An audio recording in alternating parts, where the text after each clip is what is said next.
What does it mean to exist as an individual? How can one live authentically in a world of conformity? How does one confront and overcome despair? These were the questions that haunted Søren Kierkegaard, one of the greatest philosophers and social critics. A man who was praised by Ludwig Wittgenstein as Kierkegaard was by far the most profound thinker of the last century. Kierkegaard was a saint. Kierkegaard was born on May 5, 1813 in Copenhagen, Denmark, the youngest of 7 children. His father, Michael Pedersen Kierkegaard, rose from poverty to become a wealthy merchant, but he carried a profound sense of melancholy. This gloom seemed rooted in guilt and a belief that his family was cursed due to a youthful act of cursing God. This religious intensity deeply shaped Søren's upbringing, which was steeped in the Lutheran faith and further influenced by his father's involvement with a Moravian congregation. Kierkegaard studied theology and philosophy at the University of Copenhagen, eventually earning a magister degree with a dissertation on Socratic irony. Although he completed the requirements to become a Lutheran pastor, he never pursued ordination. A turning point in his life came in 1840 with his engagement to Regine Olsen. After proposing, Kierkegaard abruptly broke off the engagement, believing that he was incapable of making her happy. He attributed his decision to what he described as a spectral, melancholic quality in his nature. This event left a lasting impact on his life and writings, where he wrestled with themes of despair, guilt, and the impossibility of true connection with others. Following the end of his engagement, Kierkegaard plunged into a period of profound introspection and extraordinary literary activity. In 1843, he published Either Or, marking the beginning of his intense philosophical exploration of human freedom and the search for meaning. These struggles, drawn from the depths of his own experience, formed the basis of what later came to be known as existentialism. For this reason, Søren Kierkegaard is often celebrated as the father of existentialism, a title that underscores the enduring significance of his ideas, which we will discuss into in this video. Life is not a problem to be solved, but a reality to be experienced. Søren Kierkegaard, a theistic thinker, as previously noted, was one of the first to challenge the philosophical tradition of essentialism. Essentialism, a classical perspective rooted in the works of philosophers such as Plato and Aristotle, posits that human beings and all other entities possess a fixed essence or nature that defines their purpose and value. According to this view, the essence of a thing precedes its existence, dictating its purpose. Kierkegaard, however, rejected this notion entirely. His views echoed the later assertion of Jean-Paul Sartre that man is nothing else but what he makes of himself. Although a devout follower of Jesus Christ, Kierkegaard harbored a profound disdain for the institutionalized church and the dogmatic religiosity blindly adhered to by many. He referred to such conformists as the crowd, a sentiment reminiscent of Friedrich Nietzsche's critique of the herd. Kierkegaard's philosophy shares a striking resemblance to Nietzsche's concept of master morality, which emphasizes the discovery and assertion of one's true self. For Kierkegaard, this meant rejecting herd mentality, societal norms, and external dictates in favor of an authentic existence. In his later years, Kierkegaard openly criticized the leaders of the Lutheran Church in Denmark. He expressed his philosophical concerns with Christendom, which he saw as the problematic fusion of church and society. His frustration was particularly directed at Danish Bishop H.L. Martensen, who had praised his predecessor, J.P. Mynster. Having known Mynster personally, Kierkegaard voiced strong negative opinions about both the man and the institution as a whole. His relentless pursuit of individuality was shaped by his own struggles, philosophical tensions, and theological convictions. As previously mentioned, Kierkegaard was raised in a strict religious household by a guilt-ridden father. This upbringing instilled in him both a profound sense of responsibility and an intense desire to break free from the inherited beliefs that weighed heavily upon him. Philosophically, Søren Kierkegaard rejected Hegel's emphasis on abstract universals and the overarching historical spirit, advocating instead for the primacy of subjective experience. Hegel posited that history unfolds according to a rational, objective logic driven by the progression of the world spirit, or Geist. This spirit represents a universal consciousness that evolves over time toward greater self-awareness and freedom. Hegel viewed history as advancing through a dialectical process in which contradictions are resolved. A thesis gives rise to its antithesis, and their conflict results in a synthesis. While individuals play a role in this process, they are ultimately instruments of the world's spirit. Great historical figures such as Napoleon are seen as embodiments of this larger historical movement, even if their actions arise from personal intentions. In contrast, Kierkegaard believed that meaning could only be found through personal choice and accountability. He critiqued the shallow nature of mass religiosity, urging a personal and unmediated relationship with God that required a leap of faith.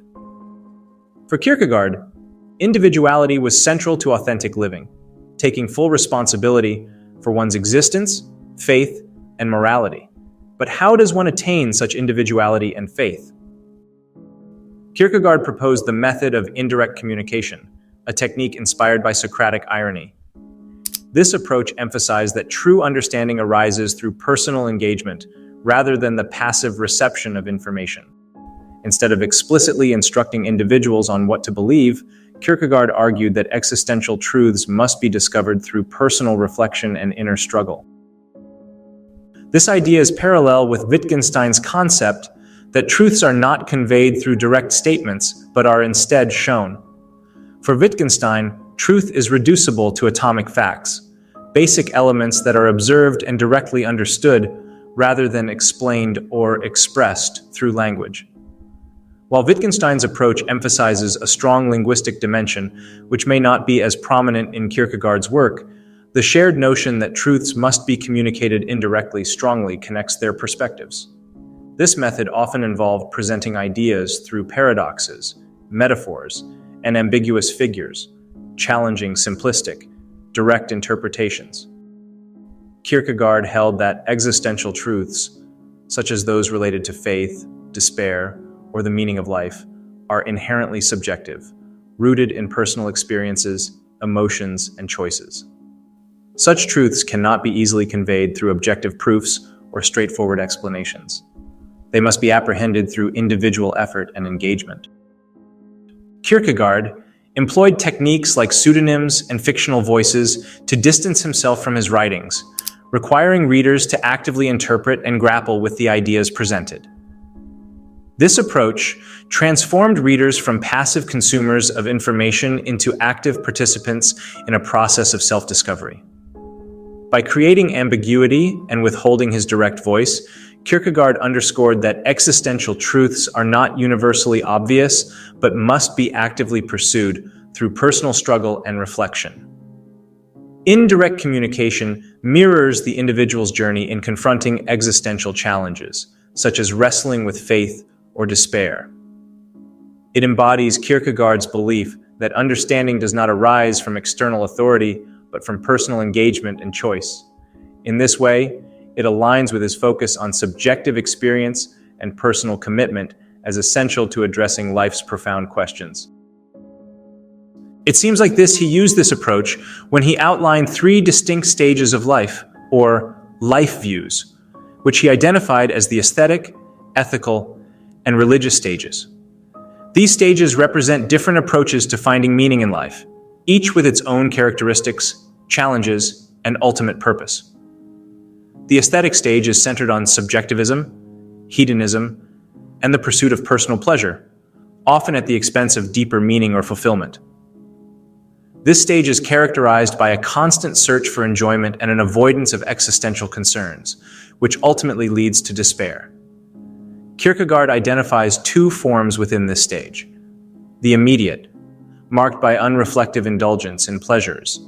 The reflective, where intellectual engagement adds complexity, but fails to overcome the lack of a unifying purpose. While the aesthetic life is rich in experiences, it remains limited because it does not address life's inherent contradictions and lacks a deeper, cohesive narrative. The ethical stage begins when individuals recognize the limitations of the aesthetic stage and seek a higher sense of responsibility and meaning. This stage focuses on moral development, personal accountability, and dedication to societal values. It introduces a broader framework for living, emphasizing commitment to relationships, duty, and community. However, while the ethical stage addresses the despair of the aesthetic, it remains confined by human limitations. Kierkegaard argues that even the most profound moral accomplishments cannot fully resolve the existential tension within the self, as they are still grounded in finite, earthly concerns. The religious stage represents the culmination of this progression, where the individual moves beyond the subjectivity of the aesthetic and the reliance on finite values in the ethical stage to embrace a direct, personal relationship with God. This stage is characterized by faith, which transcends reason and morality, offering a resolution to existential despair. Kierkegaard distinguishes between natural religiosity, which reflects a general sense of the divine, and the paradoxical Christian faith, where one places complete trust in God despite the seeming absurdity of divine truths. In this stage, meaning is not found in worldly achievements or ethical perfection, but in the surrender of self and acceptance of divine grace. In Fear and Trembling, Kierkegaard reflects on the story of Abraham and Isaac, focusing on the paradox of Abraham's willingness to sacrifice his son, a decision that seems impossible to understand within the realm of universal morality. Abraham's actions cannot be justified by any shared ethical system because they are grounded in his personal relationship with God. For Kierkegaard, faith transcends reason and ethics. Abraham's willingness to sacrifice Isaac cannot be explained or rationalized in the conventional sense because he obeys God's command despite it being morally incomprehensible to others. Abraham, according to Kierkegaard, represents the knight of faith. This figure trusts in God's promises even when they seem impossible, and while he may seem to abandon reason, he retains hope. Unlike the knight of infinite resignation, who accepts the loss of everything with no hope for restoration, Abraham's faith holds a paradoxical hope that Isaac will be returned to him. His act of faith is grounded not in giving up, but in trusting in a promise that defies rational understanding. Kierkegaard argues that faith is a paradox that elevates the individual above universal ethical norms. Normally, an individual is bound by the moral duties of society, but Abraham's faith leads him to suspend those norms for the sake of his personal, absolute relationship with God. While from an ethical standpoint, Abraham's actions could be viewed as murder, they are, in Kierkegaard's view, a religious act, an obedience to the divine will that cannot be understood or justified in ordinary moral terms. This tension between the ethical and the religious creates a sense of dread and unease, but it is exactly within this contradiction that Abraham's faith is made real. Kierkegaard contrasts Abraham with the tragic hero, a figure who sacrifices for the sake of a societal cause. The tragic hero's actions are understandable within the ethical framework of the community, but Abraham's act cannot be justified in this way. His willingness to obey God's command, despite its moral implications, places him outside of societal ethics. He is not concerned with social approval or moral logic. He is solely focused on fulfilling his divine duty. For Kierkegaard, the leap of faith is not a rational act, but a deep, personal decision to trust in something greater than what reason or ethics can explain. Abraham's story challenges the limits of human understanding and moral systems, pushing us to recognize that faith, in its highest form, is an act that transcends reason and moral justification. Abraham's sacrifice stands as a symbol of the kind of faith that defies both rational and ethical explanation, drawing attention to the personal, existential nature of religious belief. Kierkegaard views these stages not as isolated options, but as a progression, with each stage preparing the individual for the next. This progression illustrates the existential journey of self-discovery, culminating in the personal leap of faith required to bridge the finite and the infinite. By emphasizing faith as a deeply personal and transformative act, he challenges systematic philosophies, asserting that true fulfillment lies in the individual's relationship with God. This entire framework for finding meaning aligns with the works of Fyodor Dostoevsky. Walter Kaufmann remarked, "It is as if Kierkegaard has stepped right out of Dostoevsky's pen." For instance, Raskolnikov, the protagonist of Crime and Punishment, sought to become a Superman, a man who rejects societal norms entirely and views himself as a follower of Napoleon. However, he ultimately found peace in God, paralleling Kierkegaard's vision of the religious stage. Similarly, Leo Tolstoy experienced an intellectual crisis in which he questioned everything, even contemplating suicide. Tolstoy studied various philosophies during this time, yet the only belief that brought him peace was faith in God.